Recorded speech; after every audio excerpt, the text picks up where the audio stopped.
सनातन धर्म में पितृपक्ष का महत्व गहरा और रहस्यमय है। यह एक ऐसा समय है जब हम अपने पूर्वजों की आत्माओं का आह्वान करते हैं, उनके लिए श्राद्ध और तर्पण करते हैं। पर आप क्या जानते हैं, इस समय से जुड़ी कई प्राचीन कथाएं हैं जो पितरों के आशीर्वाद और श्राद्ध की महिमा को उजागर करती हैं।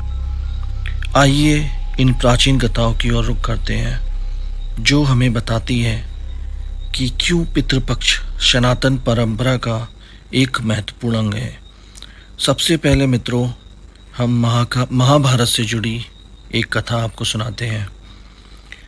कहा जाता है कि महाभारत के महान योद्धा कर्ण को अपनी वीरता और दानवीरता के लिए जाना जाता था।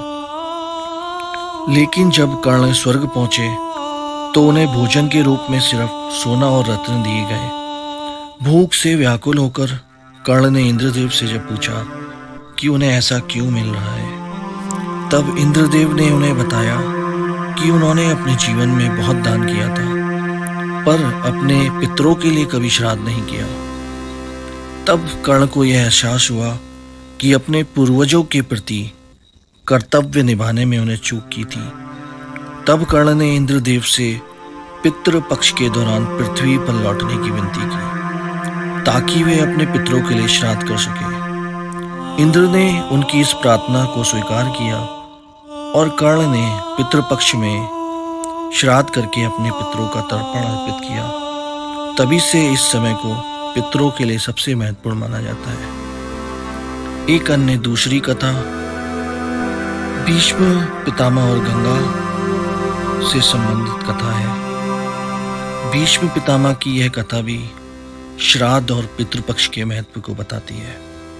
महाभारत के युद्ध में जब भीष्म पितामह तीरों की शैया पर पड़े थे, उन्होंने मृत्यु के समय उत्तरायण का इंतजार किया। लेकिन क्या आप जानते हैं कि उस समय पितरों का आशीर्वाद भी उनके साथ था। भीष्म पितामह ने अपने पूर्वजों के लिए श्राद्ध किया था और उन्हें गंगा माता से आशीर्वाद प्राप्त हुआ था। गंगा, जो उनकी माता भी थी, उन्हें यह आशीर्वाद दिया कि जब भी वे अपने पितरों के नाम श्राद्ध करेंगे, उनका पुण्य पीढ़ियों तक जाएगा। यही कारण है कि गंगा के किनारे श्राद्ध करने का विशेष महत्व माना जाता है। तीसरी कथा रामायण काल से संबंधित कथा है। रामायण की यह कथा भी श्राद्ध की महिमा को प्रकट करती है। जब भगवान श्री रामचंद्र जी वनवास में थे, तब उन्हें अपने पिता महाराजा दशरथ जी के निधन की सूचना मिली थी। इस खबर ने श्री राम को गहरा आघात दिया था, पर अपने पिता के प्रति कर्तव्य का पालन करने के लिए श्री राम जी ने पंचवटी में पितृपक्ष के समय श्राद्ध किया था। कहा जाता है कि भगवान राम ने अपने पिता की आत्मा की शांति के लिए तर्पण अर्पित किया और श्राद्ध के माध्यम से राजा दशरथ को मोक्ष प्राप्त हुआ। इस कथा से भी हमें यह सीखने को मिलता है कि चाहे कितने भी बड़े कार्य हों, अपने पितरों के प्रति हमारा कर्तव्य सर्वोपरि होना चाहिए।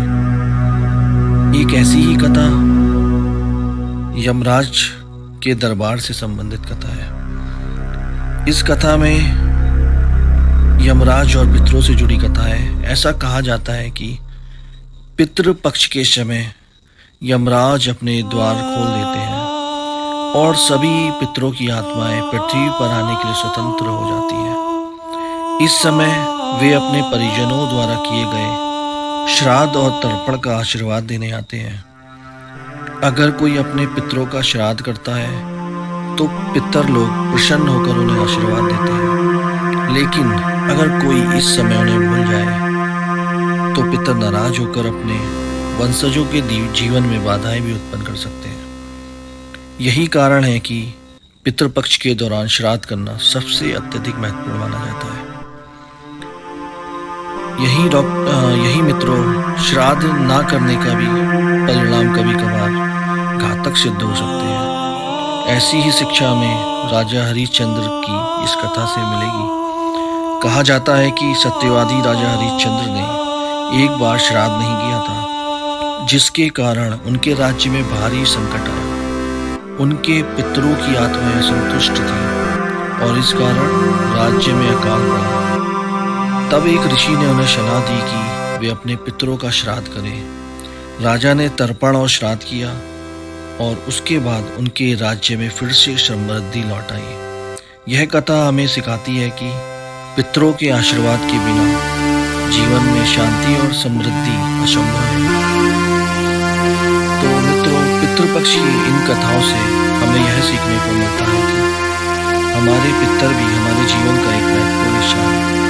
उनका आशीर्वाद प्राप्त करने के लिए श्राद्ध करना, उन्हें स्मरण करना और उनकी आत्मा को शांति देना हमारा परम कर्तव्य है।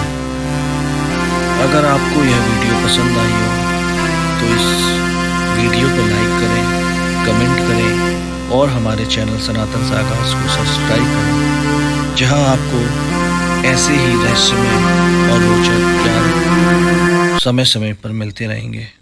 धन्यवाद दोस्तों।